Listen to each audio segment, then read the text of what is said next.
Shalom Bapak Ibu Saudara, puji Tuhan. Shalom Bapak Ibu Saudara semua, bersuka cita pada pagi hari ini. Siapa yang percaya Tuhan kita sungguh sangat baik, lambaikan tangan kita beri tepuk tangan yang terbaik buat Tuhan Yesus.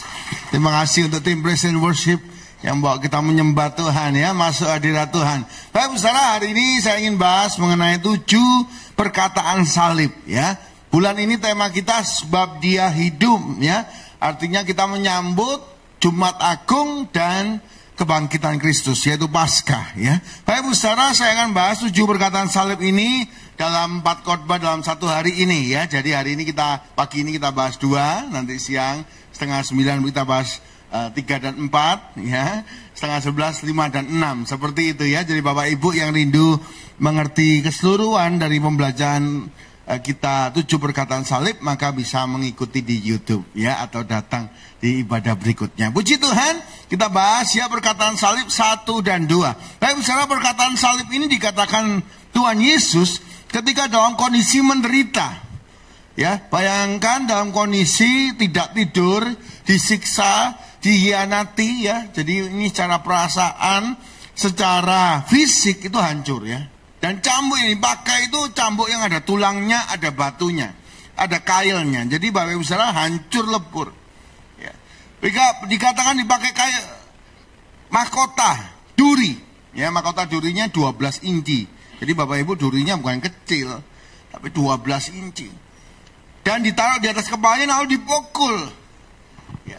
Jadi ini kondisi yang sangat mengenaskan. Bapak Ibu Saudara, dalam keadaan seperti itu pun, klik ya, keadaan tidak baik pun, ayo kita semua belajar seperti Kristus. Dari itu cuma perkataan ini, kita bisa belajar bagaimana kita semua seperti Kristus. Yang mau seperti Kristus boleh lambaikan tangannya. Kita beri tepuk tangan yang terbaik buat Tuhan Yesus. Bapak Ibu, apa target kita jadi orang Kristen? Target kita bukan kaya raya, ya. Target kita itu kaya raya itu bonus, Bapak Ibu. Target kita itu bukan supaya ini dan itu. Tapi yang paling penting kita didapati, kita semua pengikut Kristus, serupa dengan Kristus. Ya, murid nggak akan lebih daripada gurunya, dan murid harus jadi seperti gurunya. Ya, mari kita seperti Kristus. Bagaimana 7 perkataan salib membuat kita semakin serupa Kristus? Kita belajar 2 perkataan hari ini ya. Yang pertama, Bapak Ibu, kita buka bersama-sama Lukas 23 ayat 34 ya. Mari baca bersama-sama Bapak Ibu Saudara. Lukas 23 ayat 34. 1, 2, 3. Yesus berkata, "Ya Bapa, ampunilah mereka, sebab mereka tidak tahu apa yang mereka perbuat." Dan mereka membuang undi untuk membagi pakaian. Bapak Ibu Saudara, perkataan yang pertama ini adalah kita harus belajar pengampunan walaupun dalam penderitaan. Bapak Ibu Saudara bisa bayangkan ya, Tuhan Yesus itu ngampuni orang yang nyambuk dia, ngambil bajunya, membuat dia merasa malu. Setelah itu bajunya dibuang undi. Bayangkan ini ya. Tapi Tuhan ngomong, ampunilah mereka, sebab mereka tidak tahu apa yang mereka perbuat. Hari nomor 1, dalam bentuk kasih kita, apa yang kita perlu? Ayo kita mengampuni. Bapak Ibu Saudara, seperti Tuhan Yesus mengampuni.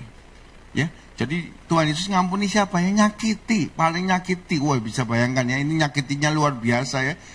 Dicambuk, dipermalukan, disalib. Nggak salah loh, Tuhan Yesus itu nggak salah loh Bapak Ibu Saudara. Kalau salah pantas.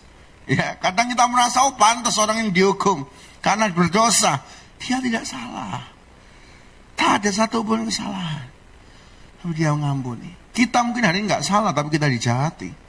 Ayo kita belajar mengampuni. Yang mau katakan amin. Ya, sehingga kanan kiri katakan ayo mengampuni. Walaupun sulit. Kok kata mengampuni ini menjadi hal yang membuat tegang Bapak Ibu. Saya lihat kok wajahnya tegang semua. Ya. Bapak Ibu Saudara, kenapa kita mengampuni? 1, karena kita ingin serupa dengan Kristus. Ya. Kalau pakai kekuatan kita nggak mampu. Tapi kalau kita minta Tuhan, kita mengampuni, Roh Kudus akan mampukan kita. Mengampuni itu bukan berarti lupa ya Bapak Ibu ya. Mengampuni itu ingat tapi nggak sakit lagi. Ya. Mengampuni itu ingat tapi nggak sakit lagi. Itu mengampuni. Ya. Jadi bukan lupa, oh Pak saya lupa ingatan. Orang yang nyakiti saya, ngambil uang saya. Yang membuat saya susah sekarang. Saya lupa Pak. Enggak, ingat. Supaya kita belajar bijaksana di masa depan. Tapi itu nggak sakit lagi. Kalau sekarang kita masih ingat terus hati kita sakit. Lalu kita masih kepahitan pengen balas. Berarti kita lagi sakit hati, belum ngampuni. Coba cek. Sambil saya khotbah ini Bapak Ibu Saudara pasti ada wajah-wajah yang muncul ya. Sambil saya khotbah ini juga saya harus introspeksi diri saya. Apakah ada satu memori yang buat saya sakit? Ayo kita lepaskan pengampunan. Bapak Ibu, karena kepahitan itu membawa penyakit. Gak pernah orang kepahitan, orang emosinya negatif itu ya, lagi kepahitan itu sehat, sukses. Oh gak bisa. Gak bisa. Ingat Bapak Ibu ya, Amsal 4:23, jagalah hatimu dengan segala kewaspadaan. Karena dari situlah terpancar pancaran kehidupan apa yang kita punya. Kalau kita ini lagi sakit hati, pancaran kehidupan apa yang kita punya kalau kita lagi kepahitan? Apa? Hari ini ayo kita bersihkan hati. Sehingga hidup kita hidup yang cerah. Hidup yang berkemenangan. Hidup yang serupa dengan Kristus. Dan memuliakan Tuhan. Kita beri tepuk tangan yang terbaik buat Tuhan Yesus. Bapak Ibu, kepahitan itu bawa penyakit ya. Orang kalau sakit hati biasanya nggak bisa tidur. Ya, nggak bisa. Oh benci. Nggak bisa tidur. Kebayang mau makan. Wah tidur nggak enak. Makan nggak enak. Ya, Bapak Ibu saya sering ngomong ini ya. Walaupun makannya enak-enak steak, Bapak Ibu Saudara ya, kalau sakit hati rasanya seperti sandal, Bapak Ibu. Gak enak ya. Tapi kalau kita lagi sukacita, makan sandal rasa tetap sandal. Karena itu sandal ya. Satu kali saya khotbah ya, Bapak Ibu Saudara di satu gereja ya. Saya bawa tentang sakit hati ini, Bapak Ibu ya. Bapak Ibu, sakit hati itu seperti orang lagi minum racun ya. Minum ya, sambil saya minum beneran. Lalu kita ngomong, mati kamu. Ini racunnya di sini, kita minum nih. Kalau kita ngomong mati kamu, yang mati siapa? Yang mati siapa? Saya minum racun, terus saya ngomong sama orang itu, yang nyakiti saya, mati kamu. Yang mati siapa? Yang mati kita sendiri lah. Seringkali sakit hati itu membuat kita, karir kita yang mati, rohani kita mati. Mana bisa kita nyembah Tuhan kalau kita tidak mengampuni dulu. Selesaikan urusanmu sama saudaramu baru bawa persembahan. Ya. Berarti rohani kita mati, kita gak bisa nyembah Tuhan. Karir kita mati, kita gak bisa kerja dengan baik. Kesehatan kita mati, kita akan sakit. Lalu setelah saya khotbah pulang dari gereja itu ya, saya di WA. Pak Pendeta, terima kasih firman-Nya. Ya, saya diberkati. Ya. Lalu dia tanya nomor rekening. Waduh, Pak Saudara ini ya. Setelah itu saya pengen tahu apa yang terjadi sih. Saya kembali ke gereja itu, saya cari anaknya. Jadi saya tahu bapak ini, saya tanya anak. Loh, saya tanya, bro, kok bisa papamu kemarin WA Koko? Oh iya dikasih nomor gampang kok. Oh iya, apa papamu kok ngomong diberkati? Iya papa itu loh. Walaupun papa itu duitnya banyak, gak bisa tidur. Gak bisa, papa itu mana pernah bisa tidur. Gak pernah. Bos pabrik loh Bapak Ibu Saudara. Gak bisa tidur. Benci dia sama satu orang yang makan duitnya. Tidur gak enak, makan gak enak, di meja makan tuh marah terus. Sampai kita gak mau makan kok. Gak pengen makan. Tapi satu kali ketika habis dengan yang khotbah ya, Papa itu terbuka pikirannya. Dia yang rugi kalau dia sakit hati. Maka dia ambil pengampunan. Setelah itu besok-besoknya saya kaget. Kok makan itu enak, ngajak ngomong keluarga itu happy. Kita pengen kumpul jadinya kok. Dan keluarga ini dipulihkan. Beri tepuk tangan yang terbaik buat Tuhan Yesus. Karena itu Bapak Ibu, kepahitan itu gak akan buat apa-apa. Gak akan buat apa-apa dalam hidup kita. malah membuat sesuatu yang buruk. Jagalah hatimu dengan segala kewaspadaan, karena dari situlah terpancar kehidupan. Berarti kalau hati kita mati, sampah semuanya, hidup kita penuh sampah.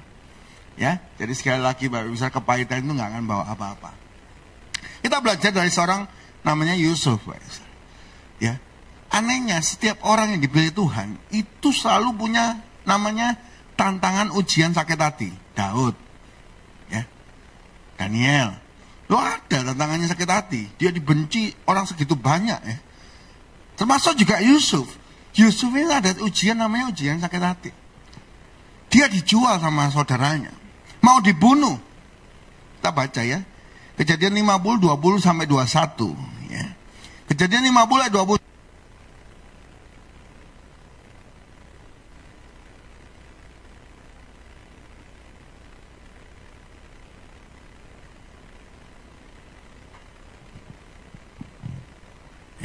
Terlalu bersemangat, ya. Mati mic-nya, ya. Kejadian 50 ayat 20 sampai 21. Thank you, ya. Oke, kita baca sama-sama. 1, 2, 3. Memang kamu telah mereka-rekakan yang jahat terhadap aku, tetapi Allah telah mereka-rekakannya untuk kebaikan, dengan maksud melakukan seperti yang terjadi sekarang ini, yakni memelihara hidup suatu bangsa yang besar. 21.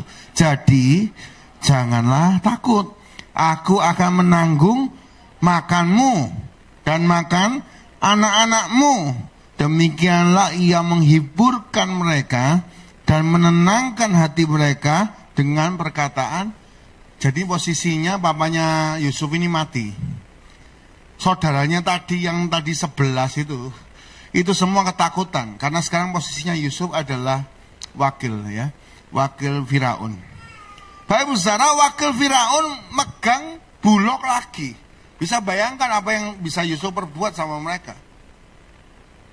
Mereka pasti mati kalau tidak ada pengampunan. Tapi apa yang dikatakan Yusuf ini? Kamu ini memang rekan-rekan yang jahat. Kamu ini memang menjahati aku tahu kamu menjahati aku.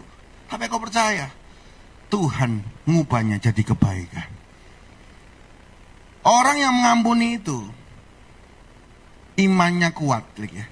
Imannya kuat bahwa Tuhan masih pegang kendali dan punya rencana yang baik dalam hidup kita. Itu orang yang ngampuni. Dia imannya kuat. Dia lihat Tuhan. Yusuf ini lihat Tuhan. Bapak Ibu, betapa sengsaranya Yusuf. Dari anak kesayangan dia harus jadi budak, dijual 30 keping perak.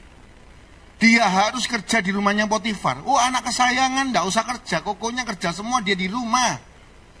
Betapa nasibnya dia menderita. Masuk penjara lagi di negeri orang. Bapak Ibu paling sulit itu di negeri orang, ya, biasanya homesick. Ya, kalau Bapak Ibu yang mau anaknya sekolah luar negeri dikasih makan rawon yang banyak, pecel yang banyak. Di sana gak ada. Ya, jadi kalau kisahnya teman-teman kalau homesick di Eropa sana, kangen apa? Rawon.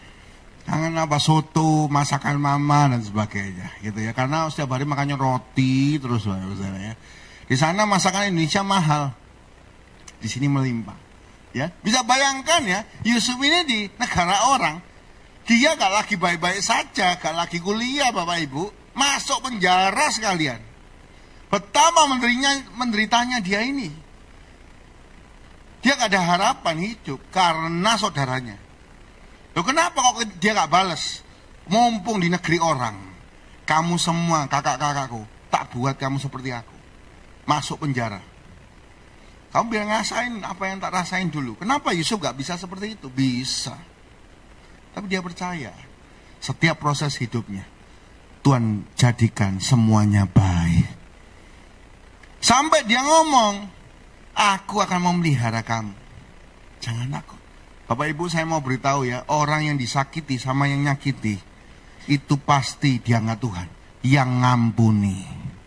Yang disakiti tapi ngampuni. Lihat ini ya, Yusuf posisinya di atasnya bapaknya. Daud itu loh Bapak Ibu, kokonya Daud itu apa Bapak Ibu kerjaannya? Tentara, ya, sekolah tentara semua. Daud gembala. Lah kalau Daud jadi raja, kokonya di atasnya apa di bawahnya? Dia nyuri-nyuri kokonya perang, Bapak Ibu Saudara. Orang yang ngampuni itu pasti diangkat Tuhan lebih tinggi. Itu Alkitab yang bicara. Daniel musuh 100 berapa itu? 127. Perdana Menteri yang gak suka sama dia. Dia tenang-tenang aja. Dia gak usah khawatir. Dia dijebloskan gua singa sama mereka semua. Tapi Tuhan yang angkat Daniel. Hari ini Tuhan yang sama ngangkat hidup kita. Ayo kita belajar ngampuni seperti Kristus mengampuni. Yang mau katakan amin. Kita beri tepuk tangan yang terbaik buat Tuhan Yesus ya. Jadi siapa orang yang perlu kita ampuni hari ini? Lepaskanlah pengampunan, Bapak Ibu Saudara. Salib itu bicara ya, bahwa ada anugerah Tuhan kepada kita. Kita ngampuni, kenapa? Karena kita meniru Tuhan. Yang kedua, sakit hati itu gak baik buat kita. Yang ketiga, karena kita sudah diampuni.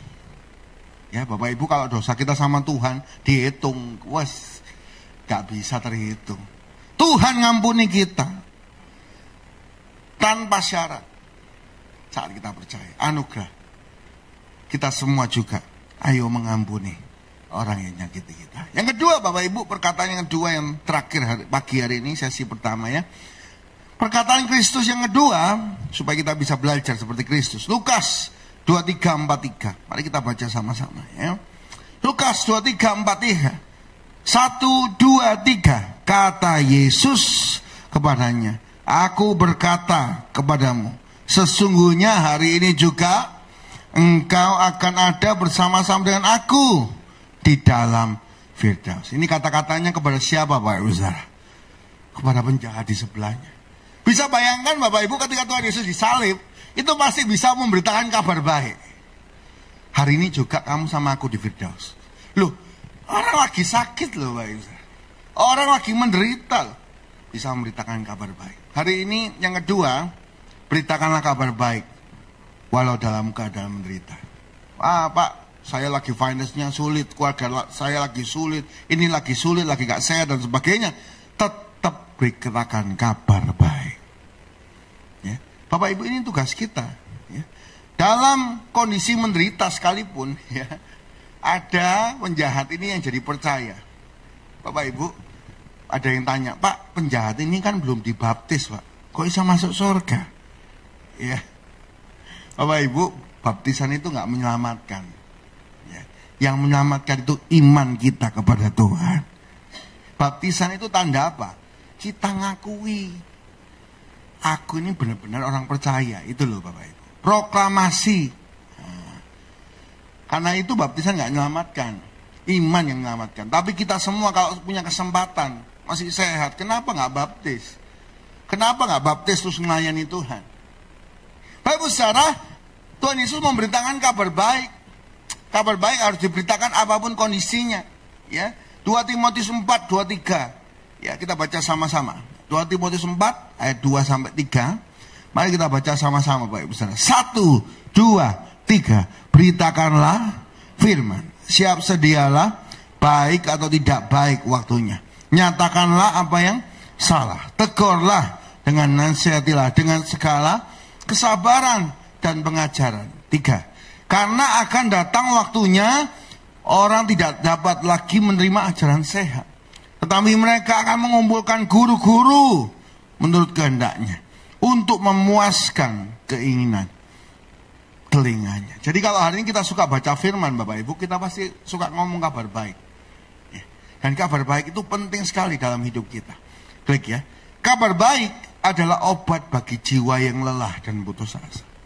Bapak Ibu, penjahat di sampingnya Tuhan Yesus itu putus asa. Mati loh dia ini. Disiksa loh dia. Tapi Tuhan itu ngomong, hari ini juga kamu bersama aku di Firdaus. Berita apa yang sedang kita koar-koarkan? Berita ketakutan? Berita kesalahan orang? Apa? Kabar baik itu adalah obat bagi jiwa yang lelah. Amsal 25 ayat 25. Sekali lagi kita baca ya. Amsal 25 ayat 25. 1, 2, 3. Seperti air sejuk bagi jiwa yang dahaga, demikianlah kabar baik dari negeri yang jauh. Ayo beritakan kabar baik. Masih ada harapan dalam Yesus. Masih ada kesempatan. Dan Injil itu Bapak Ibu ya, perlu diberitakan.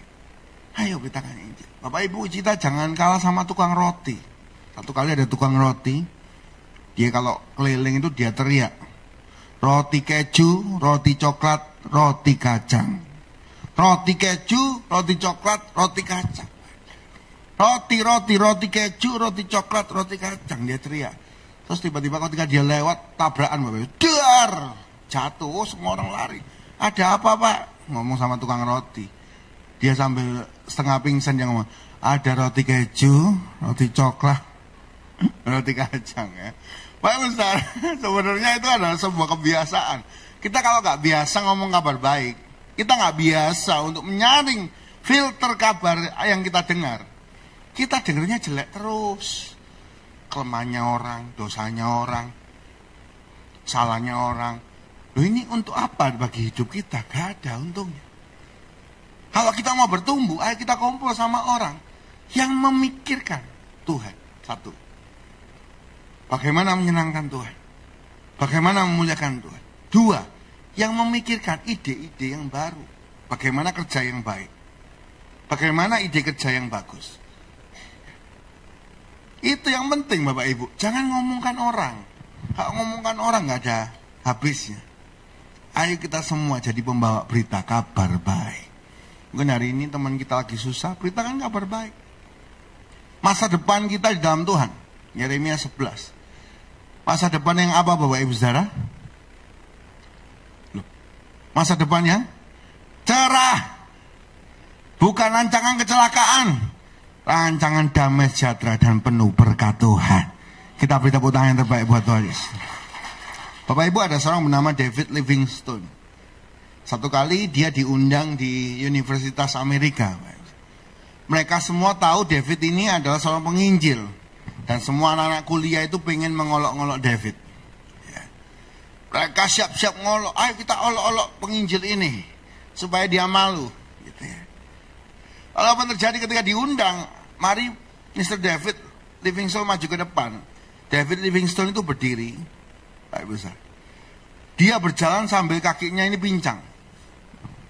Lalu tangannya satu ini mati karena digigit singa di Afrika.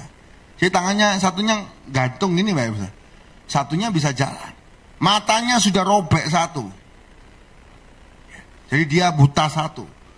Maju itu Bapak Ibu Saudara, semua yang tadi mau ngejek-ngejek dia diem. Diem kaget lihat orang ini, tangannya udah robek, kakinya udah pincang, matanya sudah rusak. Dia tetap maju. Lalu dia ngomong, aku tetap memberitakan Injil, kabar baik. Dan aku tahu sampai sekarang, Tuhan menyertai aku. Semua tadinya yang mengolok-ngolok itu tepuk tangan. Mereka diubahkan. Bapak Ibu, kabar baik itu bukan diberitakan waktu kita baik-baik saja. Pak, nanti Pak kalau uang saya 5M, hidup saya stabil, saya tak melayani Tuhan.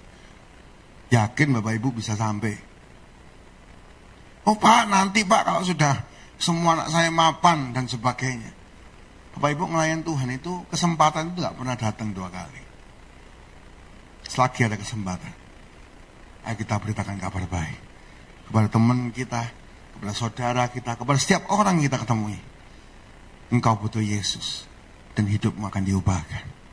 Ada pengharapan dalam Yesus. Yesus adalah tabib di atas segala tabib, Tuhan di atas segala Tuhan. Tuhan itu artinya apa? Megang setiap hati manusia, Bapak Ibu Saudara. Apa yang sulit bagi Tuhan? Masih ada harapan. Banyak orang sekarang kehilangan harapan. Makanya hashtagnya Indonesia gelap.